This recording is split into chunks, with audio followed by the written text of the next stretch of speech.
When you have man boobs, you can have breast cancer and you're a man. You understand? Yeah.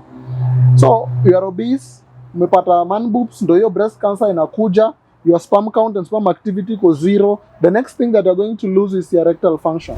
And if you're a man, lifting weights, eating a lot of protein and animal protein for that matter, and supplementing vitamin D is close to a must. Okay. You know, because these are the things that are going to determine how manly you are as a man. You know, and so that you don't lose your manly aura. Is it true that you guys mnaweka kale ka blue pill kwa chakula? Is it? That's a good question. That's a good question. You see, the reason why most people use Viagra, even older people, is because of what I've just explained. Once you get obese, a lot of things are going to happen. You know, number one, your testosterone levels are going to drop. That is the hormone that gives you your manly features. Includes your sperm count and sperm activity. Hizo zimesha drop. Sure. Mademu anasengenya na wewe hadi anakupiga high five. Atakuita bestie. Bestie because you are not threatening enough. Have you ever seen any antelope akipiga story na simba ati hey bestie? Iwezekani. Utageuzwa meal. Yes, because that lion is terrifying to this antelope.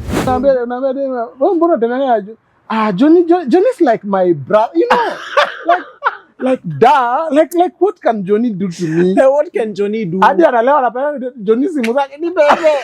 Johnny anabeba hadi handbag. Man.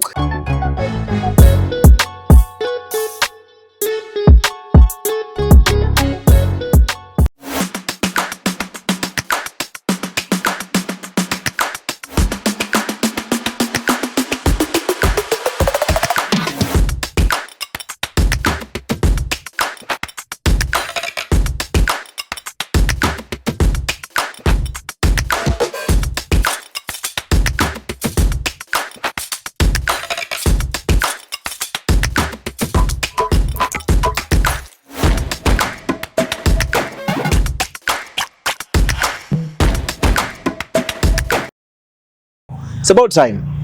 There's this kuna jina imeandikwa hapa. Sijui kama utaichukua mwanangu. There's this name. Yeah, this one. Gold Child. Gold Child. Yeah. This is a different chapter now. Yeah, this is. These are different, Leslie. Very much. Why? How? Gold Child comes from the word gold and child. Zimewekwa pamoja. That's why you can see the C is also a capital, like the J. Because these are two different words, but they're together. Golden kids are like African kids. You know, it's like, you remember when we had gold and mineral here, but we never did anything with them anyway. They were just zikoto hapo. Nasikia tuko na dhahabu, nasikia tuko na mafuta ilienda wapi majamaa? Tulioshwa mafuta. Yeah. So you see, you can have something that is very good, but if you don't give it the necessary opportunity, it is just there. So that is how African kids are. African kid bila opportunity, kama leo nimekwambia huko ushago, they don't have resources. Wako tu, they'll either getting drugs, they start stealing, we addicts, we wezi, you understand? But wakipata opportunity, a lot of things can happen. These kids can be ambassadors, these kids can be doctors, everything. They can blow up your mind, you know. So that is why I got this word, Gold Child. You know, that's why it's very passionate in my heart. It's now a school now. It's now a school. It's now a media school. But that is not what it started as. Gold Child started as a record label. Yeah, there's a registered business known as Gold Child Music. You know, it was a record label to give African artists a voice, majorly through recording for free and trying to push their music out there. You know, so I had an idea about Gold Child and started in music, but I knew that eventually it will franchise into other things. So Gold Child Media Institute is one of them, which is a media institution where we teach short courses as a media. This is photography, videography, graphic design, music production, DJing, you know, all these things that are media related, digital marketing, you know. Now we're introducing AI, you know, because now the current trend and people need to know it. You know, so we have a lot of courses that are equipping young people with skills that are ready so that they can go and exercise them out there. You know, there is some courses that never find. Then I realized that once they're done, because they're like, so where are you supposed to work? what are you supposed to do? You know, you can't employ yourself.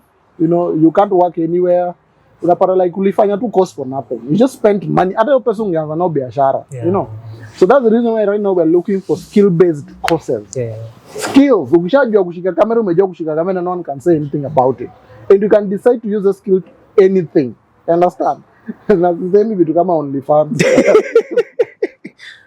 But you know. Yeah, Geoffrey Mosiri alikuwa anasema hii ya maji ya nani? Ya ule dada yetu ule ule wa kunye wa nini wa maji mengi. Maji rebellion. So as long as you know how to produce music, you can use it on your own. As long as you know how to do digital marketing, you can approach any company and be like, yo, I know how to do digital marketing. Can I handle this thing for you guys for like 3 weeks? You guys tell me what's up. You know, because you have the skills. Na si kitu unakaa shule 4 years, spending a lot of money for accommodation, food and everything. No, these are 6 months, 3 months courses.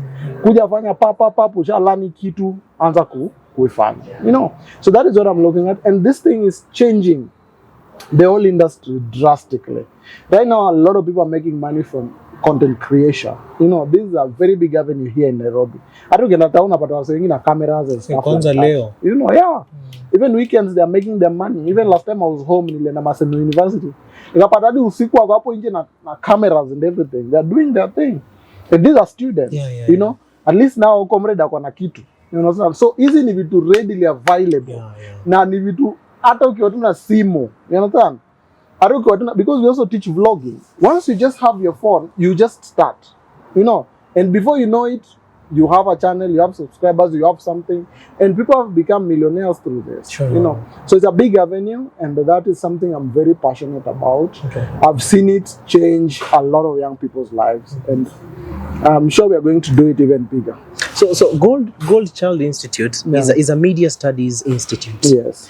Someone would argue that Leslie's mom was an ECD teacher. Yes. Is it something like really motivated you to start this? Yeah. My mom being a teacher and seeing her handle her students with a lot of passion and a lot of love and care, it's something that really instilled something in me about teaching. I told her I've taught anatomy and physiology for like 7 years now. You know.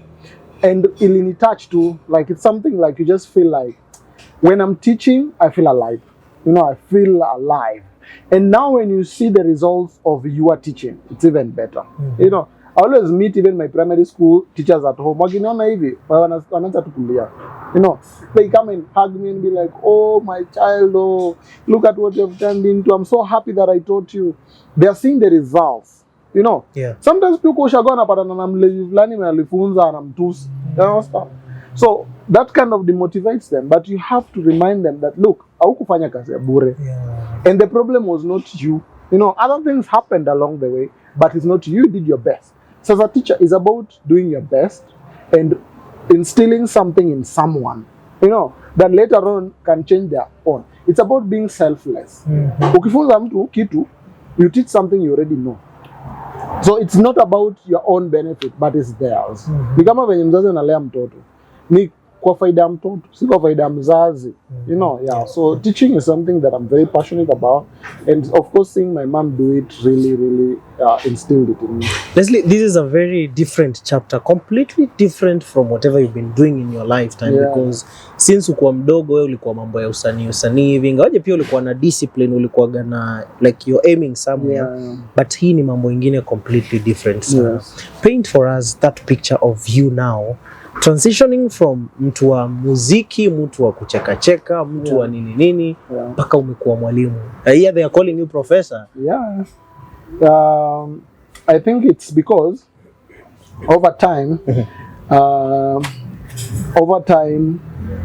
I've transformed, you know, and even when I look at my pictures, I can see the changes happening over a period of time. I can see the changes happening where I used to be like this and now I'm like this. Taka dread ukanyoa? I don't really kanyoa, and nilinyoa dread also for a reason. You know, and when I meet young people, I tell them, yo, what are you trying to achieve? You know, man, I'm doing accounting.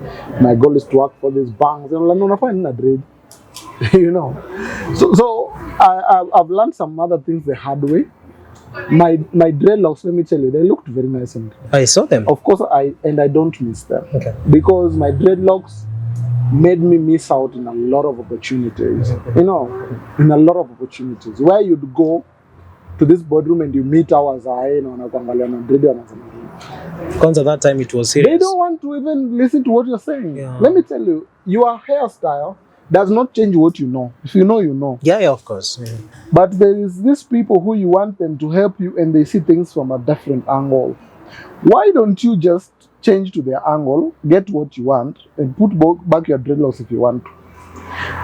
You might want to have tats hadi huku. Hakuna shida, the skin is yours. Na tattoo ni wewe unalipia.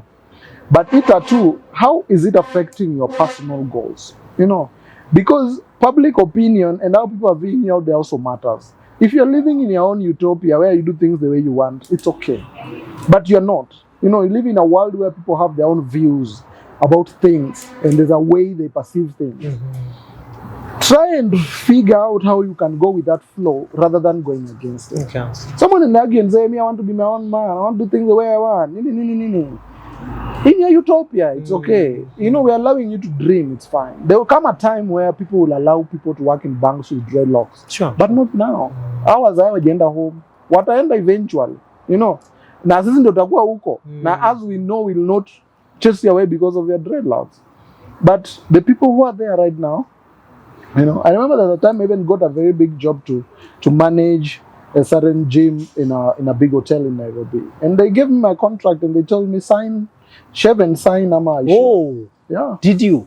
I said, me, I can't shave my dreadlocks. I know what I know and I know what I'm coming to bring here. But kama ni dread zangu hapana. So time ulikuwa umejaza hiyo ya, you know, dread hakuna kitu inabadilisha. Yeah, I'm like, I know what I know, you know, and why do you want to dictate my hairstyle even? You know, I feel like you're infringing into my personal space, you know. But you have to unlearn that now for I learned that the hard way, you know, because I lost such kind of deals. Yeah, you understand?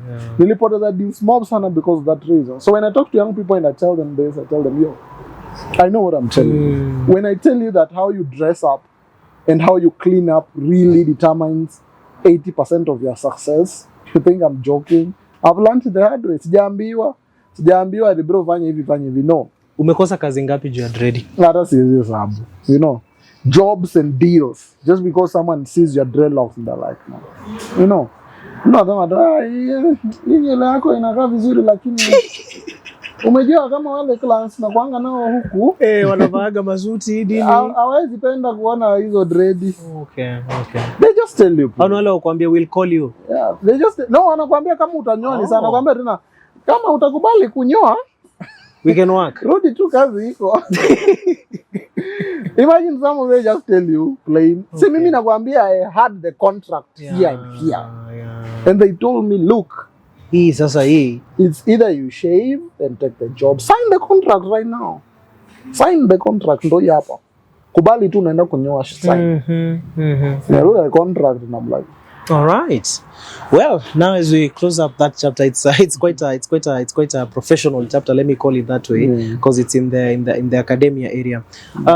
What do you do? What really happens at Gold Child Media Institute? And I also understand there's Zoezi Institute as well. There's also Zoezi Institute. Take us through what happens in both of them. Yeah. And maybe mtu ambaye anataka kujoin. Yeah. What not, all those things. Yeah. So Zoezi School is a fitness-based institute where we teach fitness-related courses such as fitness science, sports massage, you know, group classes, aerobic, Zumba, yoga, tribal spin, and all those kind of things.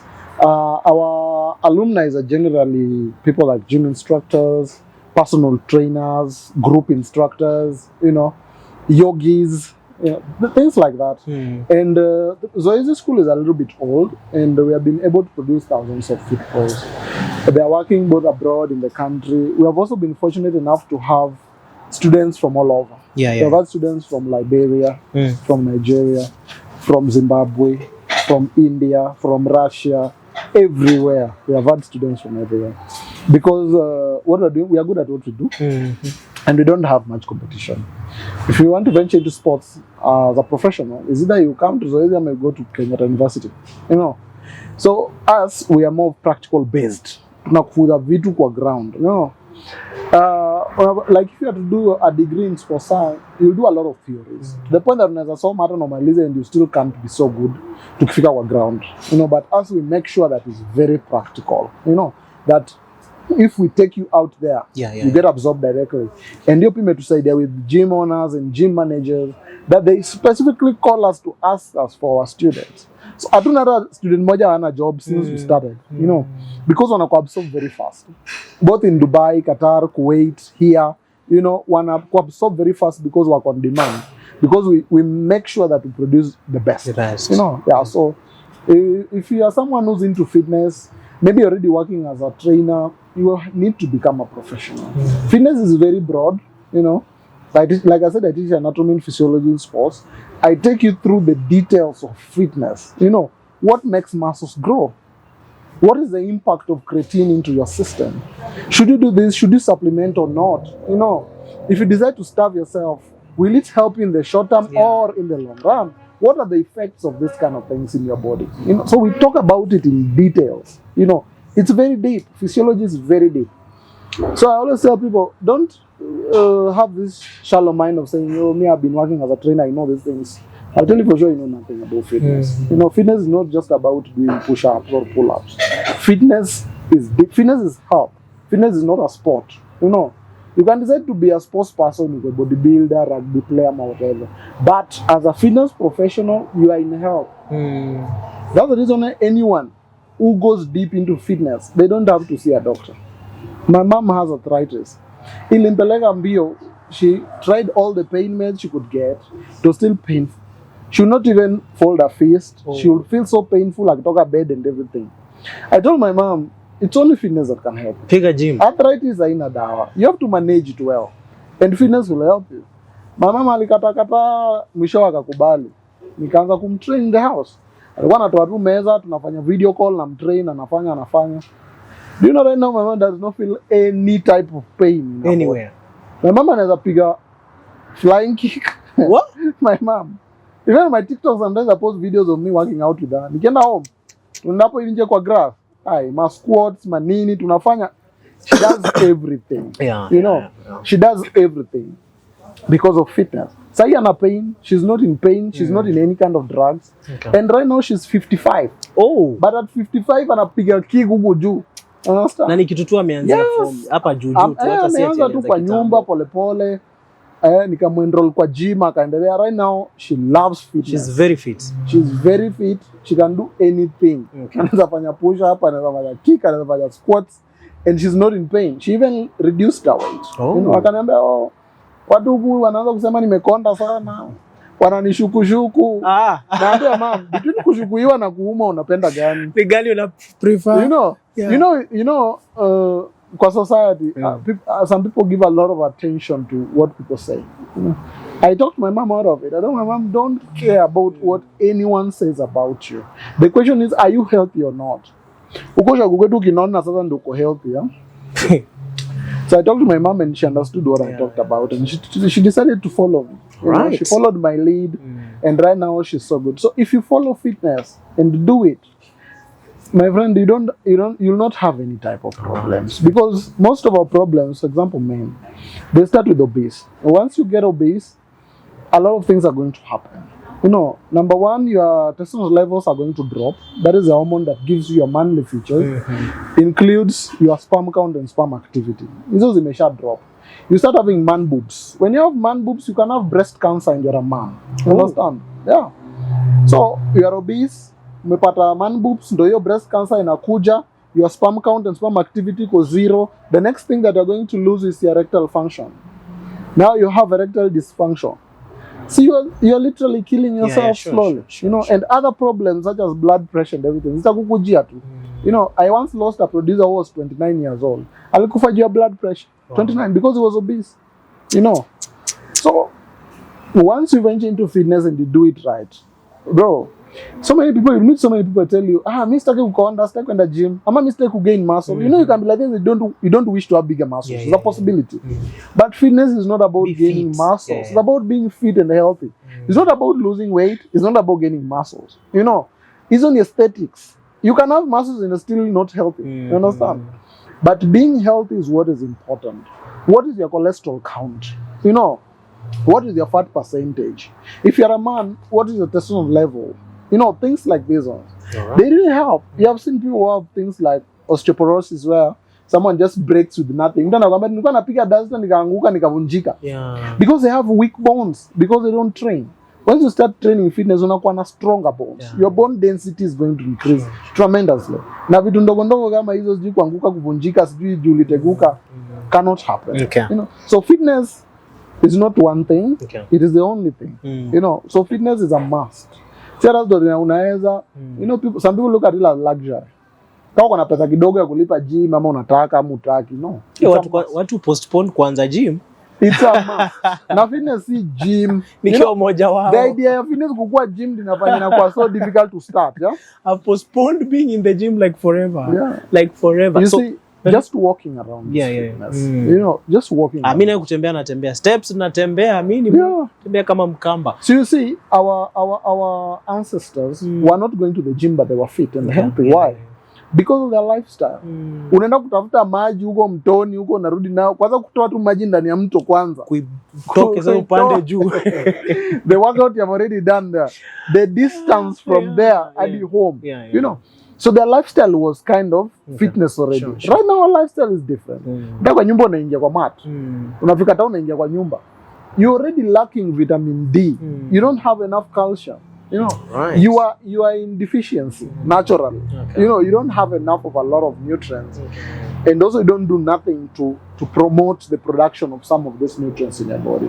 Okay. So you have to be very deliberate with how you live your life. Okay. I always tell men, if you're a man, lifting weights, eating a lot of protein and animal protein for that matter, and supplementing vitamin D is close to a must. Okay. You know, because these are the things that are going to determine how manly you are as a man, you know, and so that you don't lose your manly aura, you have to purposely go after this kind of thing. Okay. Ndio ukae mwanaume bwana. Yeah, sure. Mademu wanasengenya na wewe hadi anakupiga high five. Atakuita bestie. Bestie because you are not threatening enough. Have you ever seen any antelope akipiga story na simba ati hey bestie? Iwezekani. Utageuzwa meal. Yes, because that lion is terrifying to this antelope. Sure. As a man, you have to have manly features. Yeah. You have to look terrifying to a female species. I was like, hey, but jamaa nadhani maliza bana. Anakuanga safe na hawezi nifanyia. That's exactly what I say. Hawezi nifanyia kitu. Unaambia mbona tena Johnny is like my brother, you know. like what can Johnny do to me? What can Johnny do? Hadi analewa anapenda Johnny simu zake ni bebe. Johnny anabeba hadi handbag. Man, because Johnny is not terrifying enough. Oh my goodness. Yeah, enough. Yani unaweza pata there is some other men who will see you and they'll tell their woman nisikupate karibu na ule. Yeah, sure. Even men figure out that you're terrifying enough that they don't want you close to their woman. Absolutely. You know, like lazima kuwe na that manly thing. You know? You must look the part. Johnny ni bro kwangu. Intake ni lini? When I do conduct we always have intakes every 3 months. Right, that is January, March, as it goes, every 3 months. So anytime someone feels like they want to apply, they can just come to Development House, 11th floor, and they can come do the application. Or if you search us online, Goldchild Media Institute, Instagram, come on Zoezi School, Instagram, Facebook, everywhere. Just DM us. Okay. You know, we have a team that will reach out to you very fast. They take you through the whole process. All right. So, come on, maybe when you're still struggling, come. Tell us your share. Tell us, bro, me na kwanga job na nalipa 12K na if yenyu tutafanya. Yeah, we can give you a plan of how you'll pay. Sure, because personally I have to make sure that you move as a person. You know, if I limit you kama waza unaenda kupata kwa hizo institutions zingine wanakuambia come with a bank slip. Kama una bank slip amwezi ongea. You understand? Sure. If we continue doing that, most of these young people will just get depressed. Wataend up kuingia drugs, wamaanza kufanya vitu zingine wakuiwezi because wanaona like now the entire system is against them. You have to make the system for them, not against them. Right. You know, how can I make you do something as you are right now? You know, so that you can move. That is the whole point. So right, thank you so much. That's a whole chapter that we are closing down. Lakini kuna swali moja ya mashabiki wewe hii mwili natumiaga Viagra. Nisikia watu wanakuja. Yeah. Is it true that you guys mnaweka kale ka blue pill kwa chakula? Is it? That's a good question. That's a good question. You see, the reason why most people use Viagra, even older people, is because of what I've just explained. Their testosterone levels are too low. Okay. So they have problems such as erectile dysfunction. They have problems such as their energy levels are too low, and they need this boost. Their hearts are so weak, and that's why those Viagras end up killing them, because their blood vessels are clogged, and they're trying to jumpstart your heart with Viagra, trying to pump blood even faster in a blocked blood vessel. You'll end up getting a heart attack or even a stroke. If you train right and eat exactly as I've said, bro, you're going to get a lot of things from... Hautahitaji Viagra. Ya nini? You cannot. Hadi sasa unaweza kunywa hata mafuta tandi ujitulize chini. It is too much. It's for real. Like, people go to the gym, their sexual urge is so high that it needs to be tamed, literally. Both females and males. Yeah, there is so many females who go to the gym and then their hormones starts behaving in a certain way. Even ladies who will tell you, I've not been sexually active even for years. But the moment I started coming to the gym, in the next 2-3 months, nilianza tu feel like, I want to be sexually active. Yeah, because you're almost... Let me tell you, as a man, if you start going to the gym, lifting weights and training, even your sexual lifestyle is going to change in ways you never even thought possible. Watu wote walikuachanga kwa sababu unafanya vitu zako. Kuna cheza hapo. Utakuwa na WDM unawaambia sasa mimi ni pro. Sasa usitake jua. You don't know what I'm capable of right now. You need to see me now. You wish you meet me now. Now. Yeah, for real, because like it's what I've told you, I teach physiology. Yeah. Now your heart is stronger. It pumps blood faster. A good blood circulation is what sustains an erection. Literally. Yeah. You understand? That's normal. You have muscle strength and muscle power. Bro, unaweza kaa hivi kwa plank position for 2 hours. Understand? You always do squats with weights. Mbona sisi bebe mtu mwenye ako 65 kgs? What is 65 kgs and you can lift 100? Imagine, Sure. So everything is better. Everything is better. So once you start fitness, not just your sexual life, even career-wise, you have strength to sustain even your job. Okay. Let's say even if you're a cameraman, bado unapiganga squats na weight. Sasa kusimama peke yako na body weight yako na kushinda aje? Unasimama. There's no time that your shot is shaky. Umechoka mikono, sijui nini. Never. So even job, you become more productive. And you'll figure that once you start training, you'll become more productive in your life. Generally, you'll be doing your shows on time. You'll be working better. Alafu umejua ukianza kutrain, siwezi toka gym uende kukunywa. Hiyo masaa sasa inapangwa. Itakusaidia. Bana ukienda gym asubuhi alafu uende job. 6 umerudi kwa nyumba by 7:30 umeanza kusinzia kwa kitu. Umebeat. Umelala tu. Unalala, utaenda club saa ngapi? Kesho unaamka uko fresh mbaya. When you go to work, you're very sober and you're present in there. You will see that is going to reflect in how productive you are at work. So it's going to change your life. Okay. Literally, it's going to change your life. Yeah, for the better. Okay. You don't train, unaenda unakunywa, unarudi uko na hangover, unafanya kazi zako vibaya, unafutwa, umeingia depression, pale pia umeshaanza ku gain weight due to depression because also you are drinking, magonjwa yameanza kukaba hapo. Your life is literally going down the drain as you see it. Just because you didn't choose fitness. Thank you so much. Well, that is quite enlightening from Leslie Daniel. Of course, we are trying to wind up the chapters. They're quite many, but we are trying to race against time here. Remember, you're watching Munene Digital. This is Chasing Chapters. My name is Munene, and if at this point of this minute you haven't yet subscribed, please kindly make sure you hit that subscription button.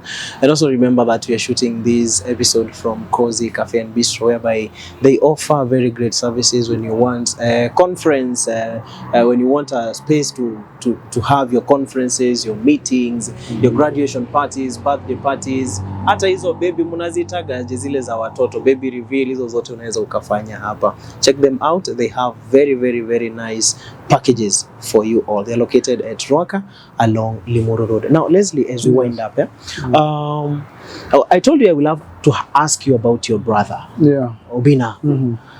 How has it been like for you? Because nikijaribu kuangalia vile story iko, Obina yeye alianza, like fame ya Obina ndo ilikuja kwanza before you now. How did you manage to kuingia kwa hiyo nini, na pia umemanage hiyo situation? How have you managed the whole situation being under ikajulikana, na pia watu wako wanajua sana kwamba by the way you are Obina's brother. Actually the day I knew that, bado nilikuwa na no. You don't actually pia una accent, you know that. Your brother Obina has a certain accent, but for you it's a bit, me actually kwa fikiri ni Mkikuyu by the way. Seriously. So how has it been? You related to one of the biggest like I said, show hosts in Kenya. I kind of keep to myself more. I try to be as independent as possible, whereby you can see I do my own things in my own way, I don't like depending, number one. I don't like too much attachment to something for that you only rely on this thing. Kama hii kitu haiko ni hivyo. You understand? I'm like, how can I be my own man? How can I make my own things? How can I create my own legacy? Like for example, I told you in Zoezi School, we have been able to produce a lot of famous sports. I've been able to touch so many lives on my own, through philanthropy that I'm doing and things like that. So my things are so independent, and most things that I'm doing are actually not in the limelight. See, bring out everything that I'm doing into the mainstream. That I don't tell people, now I'm here, now I'm there, now I'm doing this. You see, I helped this guy. You understand? No, I like doing things on my own because I have my own reasons for doing everything that I do. So like I told you, unless you figure it out on your own, it was very difficult. Until recently now, because I was working at Obina TV Studios, is when I started being on the limelight a little bit more, and people started seeing me around, and the word started getting out. But before that, throughout my schooling, throughout my all odd jobs, when I started my business, I've never, even at my business, my employees had to figure it out years later. Years later, don't you go like, sometimes I have a class of students and I teach them even for 5 months. They don't ndio mmoja anafika out anatuma link kwa group. Niliona hii. Oneni, kumbe mwalimu. Unena digital amekelea video pale amesema Obina's brother. Sometimes wanakat hiyo part. Wanatuma kwa group. Sometimes because they don't know how I'll react to it, they even create another group for that specifically, unaona? Then they come and remind someone, mtu tu ako na confidence pale kwa kona nauliza. Mwalimu ni ukweli unakwanga? Then I'll be like, I don't know what to talk about. Let's look at chapter number 7. Because also like, I don't want a lot of complications in my relationships with people. Sure. Nataka too, like we relate as me and you. Me and you. Because it's true, even my bro, he's successful in his thing. But that is his thing. There's a Swahili saying that says, Baraka mwenzio usilalie mlango wazi. Don't start saying, me, my brother is this. So you try making it like it's you. It's not you. That is his success. The best person it can trickle to are his kids. You understand? You are totally parallel to your siblings. Sure. You are not parallel to your parents, okay, and you're not parallel to your kids, but you're parallel to your siblings. Like you guys can literally go like this and nothing will change. You understand? So it's good that you find your own lane and you keep to your own lane. You find things that mean things to you. I've seen a lot of siblings who are celebrities calling themselves even those celebrities' names on social media. You peg it on your name, and every time you talk, they try to bring it out, and they're trying to show you, like, you see, I'm related to this person, or I know this person, and that just affects their own lane because now they don't even find themselves. Yani jamaa ajipati, because that other person has overshadowed their own lane. The point is, kama huyu hayuko, where uko? You understand? Yeah. But you need to ask yourself at a personal level, what do I stand for? Who am I? that we have done this interview up to this point, ukaniuliza hii swali. You understand? Yeah.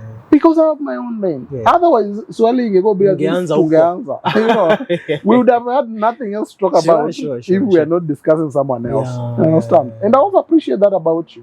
That you did your own research about me as a person and you asked me as a person. You know, so anauliza wewe umefanya hivi na hivi, mbona si hivi na hivi? You have done this, tell us about it. You know, kila question ingekuwa tu that. So it's good that you find yourself. Lazima ujipate as a person.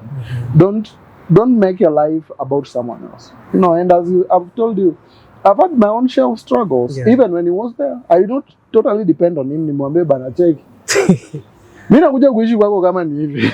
Understand? Ile kuna wale ma siblings wetu wanataka tu wewe mimi niko na bro wako Nairobi. Mimi sitateseka mimi. You see, namaliza shule tu nimeenda I would have lived in his house until now. You know?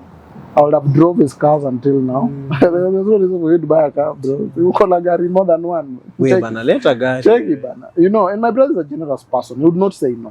Even the times that I didn't ask him for something, it's not because I thought he would say no. No. It's just because I didn't want to go that route. You know, and that discipline is what has gotten me to where I am right now. Nice. That I know how to fend for myself. I know how to create my own things. Nice. And I know how to be my own personal person. Nice one, yes. Nice one. But of course, he's a sibling just like any other sibling. Yeah? Sometimes, kwanza wanaume huwa tunakwaruzana sana. Wanaume kwa boma moja inaletaga noma sana. How was your social life with him and maybe the other siblings? Also, specifically with Obina, like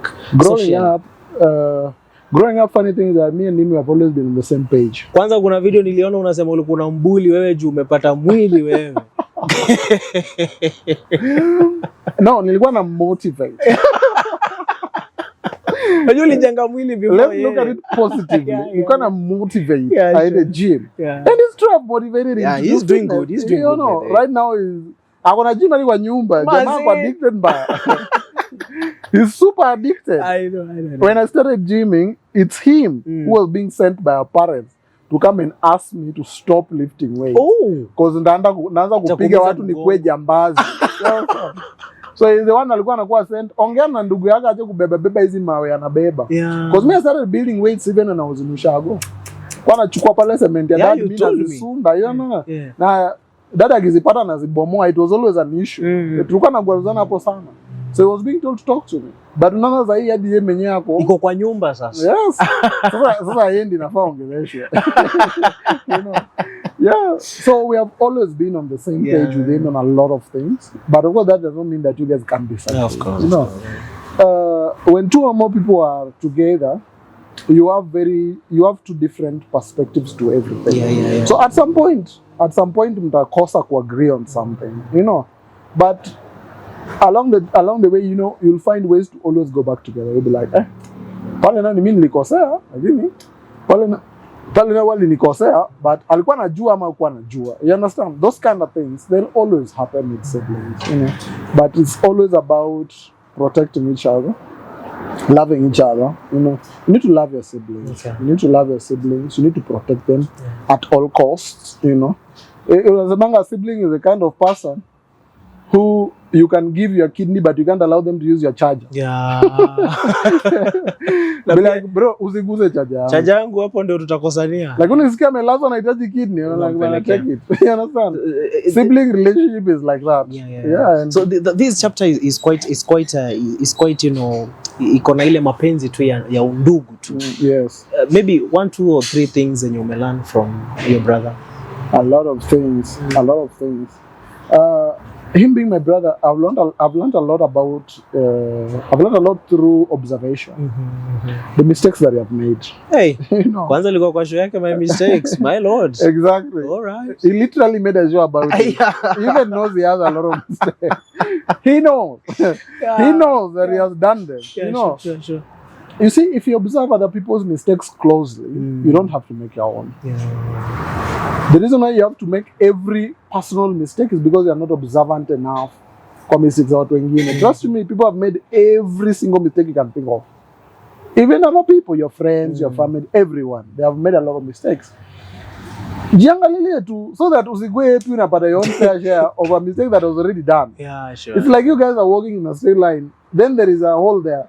The first person anaingia, the second anaingia, the third anaingia. Yo, see, only like there is something here. I should go around this thing, you know. So I've learned a lot through that. Of course, he has advised me on some couple of things as well. But most of the time, I am the advisor. But maybe I'm an advice. Like I told you, he told me the kind of producers not to work with, you know, the kind of videographers not to work with. Yeah, and through the entertainment industry, it taught me a lot of things. All right. Yes. All right. That's it. Naona tukafungia hapo. Yeah, it's been a good ride. Tumebambika sana. I think there are a lot of things that like I started by saying, you see, everybody has a chapter in this life. A chapter that defines how their life was like and how they memorize that life to be like. And it's only those people that can tell their story. True. I've really enjoyed having you on set. Thank you so much. But before I release you, I want to play a game with you. Okay.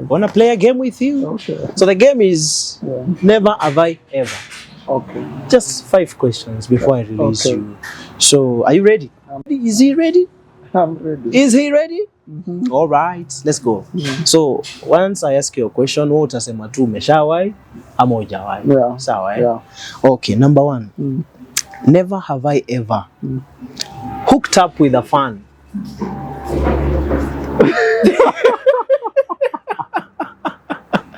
Never have I ever hooked up with a fan. I've dated a fan before. So that is ever. All right. Did you know whether they were a fan? I came to realize later. I realized ngoma zako zote lyrics by lyrics. I'm like, ni mimi nilikupata ama ni wewe nilipata? That one nikapata kumbe nilipatikana. Hiyo inaeleweka. That one we can agree. So the other one, never have I ever seriously thought of running for any political seat. I have. Oh, yeah. You've ever? I'm a leader by nature. Which position? I'm a leader by nature. I don't think about positions per se. I think about the opportunity of leadership. Yeah. You know, so I think about it as which group can I lead? Yeah. You understand? It doesn't matter at whatever level, but as long as I'm leading them to Canaan, I'm game. So you've ever thought of becoming a leader? Yeah. Oh my goodness. Never have I ever been in handcuffs. Never. Jeshikwa? Never. Hujaibebwa na Mariamu wewe? Sijawahi. Sasa wewe si Mkenya wewe. So bado hujaini chukua, imagine. You need that feeling. Imagine I've never been arrested literally. Jueni discipline. My dad too. Oh. My dad is 65 and he has never been arrested. Okay. Yeah. Okay. So. Never have I ever gotten a tattoo that I regret. I don't even have a single one. Don't have a tattoo? No. Why don't you have tattoos, by the way? I don't have any reason to have one. Yeah. All right. Those are 4 questions. My last question. Actually, this is my second last. Never have I ever stolen something. Ongea ukweli. Walai ongea ukweli. Mapenzi niliiba Primo mbaya. Uliiba nini? Mapenzi. Kwa pencil yako bro. Where is this pencil? Kwanza rafiki bado uko naye. But nilikuwa naiba vitu zinasaidia. So I'll do things like pencil that I use for school work. But I've never been a thief of petty things. Like maybe mandazis. Never. All right. Never have I ever used my fame to get away with a mistake. Never. Kwa mali ukasema mnajua mimi ni Leslie Ngini. Kwa sababu kujua mimi nani is the last thing I want. Okay. Yeah, never. All right. Ya mwisho, never have I ever lied to Munene while playing. Never have I ever. Have you lied to me? Never. Jamaa ananidanganya sasa. Have you lied to me just right now that you have never? I've not lied to you that I've never done anything. Or that I have done anything. All right. Thank you so much. That's been a wrap. That was Leslie Daniel. Ndio tulikuwa tunapiga story na yeye. It was all about trying to know more about his chapters of life and where he began. It was a good ride. Honestly, mimi nimependa. I've really enjoyed the ride. It's a long one, by the way. I don't know to upload aje. These guys will tell me. But I really appreciate you coming in. Na kukubali pia kukuwa my first guest on show. Aki si watu wengi wanakubali hii story. It's true. Unaambia mtu tu this is a new show and they're like, I'm not willing to waste my time with you. Yeah, because a lot of people see it like wasting time. I know. Yeah, so thank you so much for pulling up. And maybe you have one last message before I close up the show? It was a good show. I loved it. And I think the takeaway that I would like anyone who was watching to take away from this is that you need to improve on your scope of imagination and believe that you can do and you can achieve anything. I know as Africans we grow up with our parents telling us everything that we can't do, you know, but you need to change your mindset and know that that was just a heated moment. They did not mean it, they believe in you and you can also do anything. Let no one tell you otherwise.